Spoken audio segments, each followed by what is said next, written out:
Hello guys, good morning to all of you. Welcome back to my channel. In this, we discuss editorial from the Hindu.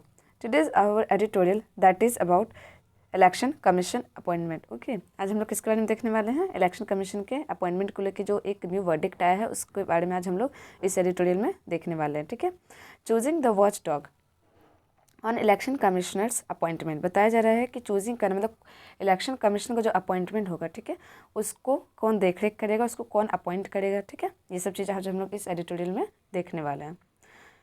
The Supreme Court of India verdict on a manner of choosing election panel is a boost to its independence. अब यहाँ पे क्या बात किया जा रहा है कि सुप्रीम कोर्ट ऑफ इंडिया जो है उनका एक वर्डिक्ट आया था. ठीक है, और वो वर्डिक्ट में क्या बताया गया कि चूजिंग इलेक्शन पैनल का मैनर क्या रहेगा. ठीक है, और वो जो मैनर रहेगा जो वर्डिक्ट में बताया गया है वो क्या करेगा, बूस्ट करेगा किसको, इंडिपेंडेंस. ठीक है, और टू इट्स इंडिपेंडेंस, जो भी इलेक्शन कमीशन के इलेक्शन को लेके इंडिपेंडेंस से उसको क्या करेगा, बूस्ट करेगा. The Supreme Court of India verdict and taking away the power to appoint member of the election commission of India from the sole domain of the executive is a major boost to the independence of the election watchdog. अब यहाँ पे क्या बताया जा रहा है कि supreme Court of India का जो वर्डिक्ट आया है, ठीक है, उस वर्डिक्ट के थ्रू टेकिंग अवे ले लिया गया है पावर जो अपॉइंट करते थे पहले. ठीक है, जो पहले अपॉइंट करते थे member of Election Commission of India को, ठीक है, जिनका डोमेन चलता था from the sole domain of the executive, जो एग्जीक्यूटिव, ठीक है, तो उससे क्या किया गया है, पावर ले लिया गया है. अब पावर को क्या किया गया है, डिस्ट्रीब्यूट किया गया है. ठीक है, इसे मेजर बूस्ट टू, और ये चीज़ क्या करेगा, जो पावर लिया गया है, जो एक डोमेन से चलता था, वो जो पावर लिया गया है वो क्या करेगा, बूस्ट करेगा इंडिपेंडेंस ऑफ इलेक्शन वॉचडॉग का. ठीक है, the court has rule, court जो है वो रूल करा दैट ए 3 मेंबर जो कमेटी वो कंप्राइजिंग करेगा प्राइम मिनिस्टर के, the leader of opposition in the Lok Sabha और the leader of the single largest opposition party and chief justice of India. ये लोग क्या रहेंगे, ये लोग साथ में रहेंगे और ये लोग चूज़ करेंगे किसको, अपॉइंट करेंगे इलेक्शन कमीशन को. And will choose the chief election commission, ये लोग क्या करेंगे, चूज़ करेंगे. तो आपको बहुत यहाँ पे इंपॉर्टेंट बताया जा रहा है लाइन कि कौन कौन रहने वाले हैं. तो याद रखना है, प्राइम मिनिस्टर रहेंगे, leader of the opposition in the Lok Sabha और the leader of the single largest opposition party and the chief justice of India. Okay, ये लोग चूज़ करेंगे. एंड इलेक्शन कमीशन, ठीक है, और ये दोनों चूज़ करेंगे, चीफ इलेक्शन कमीशन और इलेक्शन कमीशन दोनों को चूज़ किया जाएगा, अपॉइंट किया जाएगा अनटिल, जब तक लो जो है वो पास नहीं होगा. एज ए कॉन्स्टिट्यूशनल बॉडी जो है वेस्टेड करता विद प्लेनरी पावर के साथ, जो कि सुप्रिंटेंडेंस के पास है, जो कि डायरेक्शन एंड कंट्रोल करता ओवर इलेक्शन को. The election Commission of India जो वो बहुत वाइटल कंपोनेंट है एक रिपब्लिक के लिए, एक रिपब्लिक प्लेस के लिए, रिपब्लिक इंडिया के लिए, दैट रिक्वायर, जो जिसको ज़रूरत है फंक्शनल फ्रीडम का और कॉन्स्टिट्यूशनल प्रोटेक्शन का, क्योंकि वो इंश्योर कर सके फ्री एंड फेयर इलेक्शन को. बिकॉज ये लोग क्या करते हैं, इलेक्शन हेल्ड करते हैं, और इलेक्शन अगर फ्री एंड फेयर ना रहा तो फिर डेमोक्रेसी ही क्या रहा. ठीक है, it has been the practice, और ये प्रैक्टिस किया जाएगा दैट द प्रेसिडेंट जो है वो अपॉइंट करेंगे चीफ इलेक्शन कमीशन को and election commission on the advice of the prime minister. But the constitutional जो बेंच है वो पॉइंटेड आउट करती है कि दैट द ओरिजिनल इंटेंट जो कॉन्स्टिट्यूशन का है, मेकर्स का है, वो that the manner of appointment, क्या वो लोग का सिर्फ मैनर है अपॉइंटमेंट करने का, जो should be laid down in the parliamentary law, और सिर्फ ये लेट डाउन कहाँ पर रहेगा, पार्लियामेंट्री लॉ में. आर्टिकल 324 जो है वो क्या बताता है, आर्टिकल 324 सेज द प्रेसिडेंट जो है should appoint the chief election commission and commissioner. ठीक है, तो आर्टिकल 324 जो है वो क्या बतलाता है कि प्रेसिडेंट जो है वो शुड अपॉइंट करेगा चीफ इलेक्शन कमीशन कमिश्नर को, सब्जेक्ट टू एनी लॉ, चाहे कोई भी लॉ का सब्जेक्ट हो, made in the behalf of parliament. ठीक है, वो बिहाफ मतलब कि मेड बना सकते हैं behalf by parliament.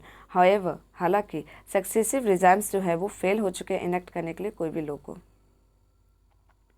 Justice KM. Joseph who has authored the main verdict and has based in the court's decision on the inertia of the legislature and the perceived vacuum in the absence of law. अब यहाँ पे क्या बात किया जा रहा है कि जस्टिस के.एम. जोसेफ जो है वो मेन ऑथर थे ये वर्डिक्ट का, जिसके बेस में कोर्ट का डिसीजन आया है, इनर्सिया आया है ऑफ द लेजिस्लेचर को लेकर, परसिव्ड किया गया है vacuum in the absence of the law.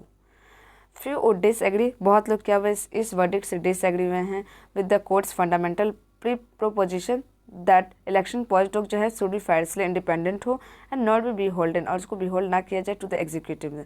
And there should be no room, और यहाँ पे कोई भी जगह नहीं होना चाहिए for N appointing authority to expect reciprocity और लॉयल्टी, ठीक है, कि रेसिप्रोसिटी और लॉयल्टी के लिए द गवर्नमेंट जो है वो आर्ग्यूमेंट करती है कि दैट एग्जिस्टिंग सिस्टम जो था वो वर्किंग वेल, बहुत अच्छा काम कर रही थी, and there was no weak, वहाँ पे कोई भी प्रॉब्लम नहीं था, वाज क्वाइट वीक, हाँ थोड़ा सा लिटिल बिट वो वीक था, बट इट्स ओके, बहुत अच्छे से काम चल रहा था।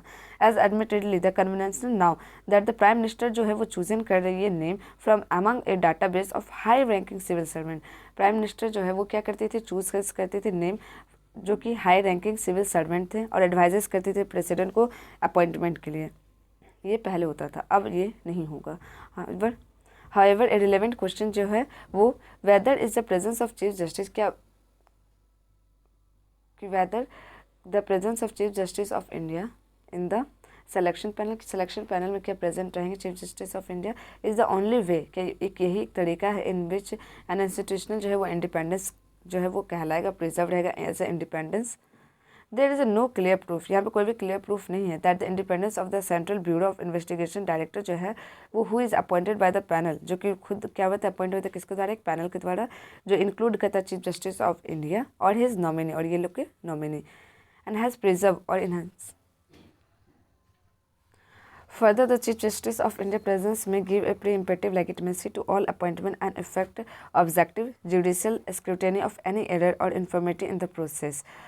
फर्दर क्या बताया जा रहा है कि जो चीफ जस्टिस ऑफ इंडिया का प्रेजेंस रहने वाला है मे गिव प्री एम्पेटिव लेगिटमेसी देने वाला to all appointment and affect करने वाला जो भी ऑब्जेक्टिव रहेगा जुडिशियल स्क्रूटिनी का, और कोई भी एरर रहेगा और कोई भी इन्फॉर्मेटिव रहेगा प्रोसेस में।